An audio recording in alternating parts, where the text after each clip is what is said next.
Hello fellow data friends. Emir Hanual 1718 wanted to see the GDP growth in the Victoria Treeks mod of One Proud Bavarian, and so I did two time lapses to pitch One Proud Bavarian against Paradox Interactive. On the top is the world and GDP development of the Victoria Treeks mod, and on the bottom is vanilla. This is a 1.5.10 patch. The time-lapse with the Victoria Treeks mod crashed in 1930, so that's where this time-lapse will stop. And the vanilla time-lapse crashed in 1925, so I continued the vanilla time-lapse until 1930 and stitched everything together. So be warned, it might be a bit wonky because of that. Tell me if you have some nice ideas for other data time-lapses or other mod battles like this one. Please enjoy, and I will see you after the time-lapse to discuss results and explore the state of the world.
Now, first things first. Let me prove to you that my numbers are decently accurate. There's some difference between my numbers and the in-game GDPs, because my numbers can lag behind by up to a month due to the way I export the data. They are still close. If we look at the biggest economies, it seems like we got a clear winner, One Proud Bavarian and his Victoria Tricks mod. I also calculated the global GDP. Again, the Victoria Tricks mod is in the lead. But in the vanilla timelapse, Great Britain had a GDP of about 400 million in 1924 and dropped down to a little over 200 million afterwards. So let's investigate. You can clearly see the drop in GDP towards the end. That is the result of a war where Britain's fleet got massively raided. Even now in 1930, years after the war, Britain got more destroyed convoys than they can produce. That seems like a bug. If we increase the vanilla global GDP by about 200 million for Great Britain and some more for Britain's colonies, we get roughly even results. So the overall global economy is similar if we account for bugs, but the great powers in the Victoria Tricks mod are better at concentrating or conquering GDP. There seems to be a similar trend in the population numbers. The big countries in the Victoria Tricks mod got more population than in vanilla. Let's compare Europe. The big differences are a split France in the Victoria Tricks mod, although they conquered Brittany, a unified German Empire, and the Ottoman Empire became Turkey. Let's take a closer look at Great Britain. In the Victoria Tricks mod, the industrialists are very strong, while the trade unions rule in vanilla. There seem to be some differences concerning the laws, and I haven't played in a while, but both versions do not seem very different to me. I will compare the German Empire from VTM to Austria from vanilla. The German Empire was founded by the South German Federation and is ruled by Emperor Karl from Bavaria. Well played, One Proud Bavarian. The empire has very strong industrialists, supported by the intelligentsia, while Austria is ruled by the church and the rural folk. In terms of law, the German Empire passed multiculturalism, but again the rest looks kinda similar to me. What do you think? Let's take a look at Italy, or how it's called in VTM, at the Kingdom of Heaven. Vanilla Italy has a way bigger military, navy, GDP, literacy rate, and standard of living than the Kingdom of Heaven. But the Kingdom of Heaven is a papacy which is cool by itself. In terms of laws, Italy is just across the board a more liberal version of the Kingdom of Heaven. Especially the traditionalism law might explain the lower GDP in VTM. But a conservative pope is believable. In VTM, Russia turned into the Soviet Union, and the communists got overthrown by the industrialists afterwards. The flag in VTM looks Scandinavian, but I don't know why.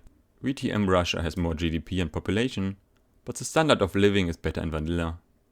Also, vanilla Russia got a way bigger navy and weirdly no conscripts. VTM Russia is a single-party state and has more progressive human rights than vanilla.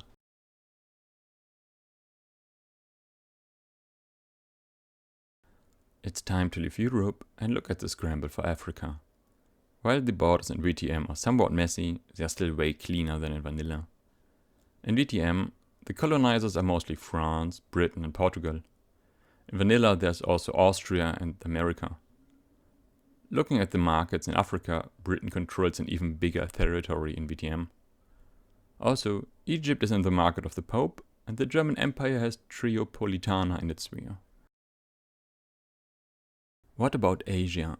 In vanilla, the Great Qing exploded.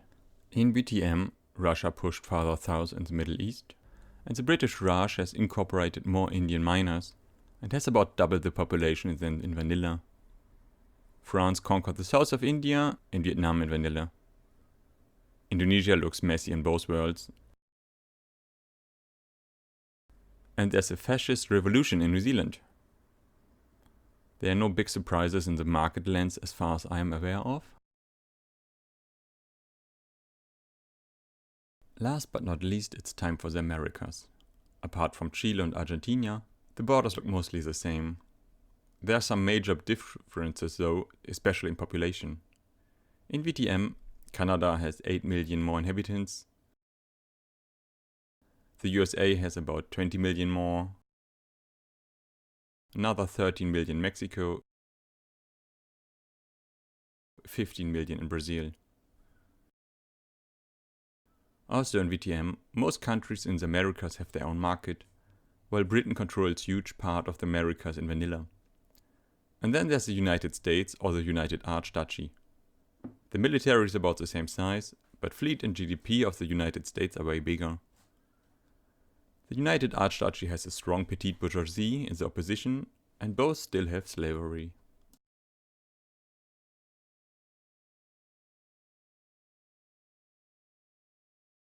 So let's recap the major differences. VTM has slightly more GDP than vanilla. I would guess around 100 million if we ignore the convoy bug in vanilla. I also did another GDP time-lapse on this channel, and the world GDP in vanilla in 1930 was also around 1.6 billion. So 100 million more in VTM seems reasonable. Great powers in VTM are better at imperialism. Remember the scramble for Africa and the bigger top 10 economies. There's also more population in VTM, especially in India and the New World. Maybe also in China, but that's hard to compare. Also, there seems to be more variation in the legislation of the different countries. VTM had the Soviet Union and the Pope ruled Italy. So that's my conclusion. What do you think? Do you agree? Did I miss something? Please tell me in the comments.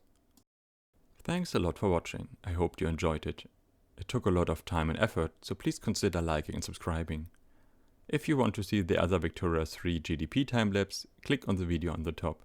If you want to know how much Dynasty Splendor the AI can collect in Crusader Kings 3, click on the video on the right.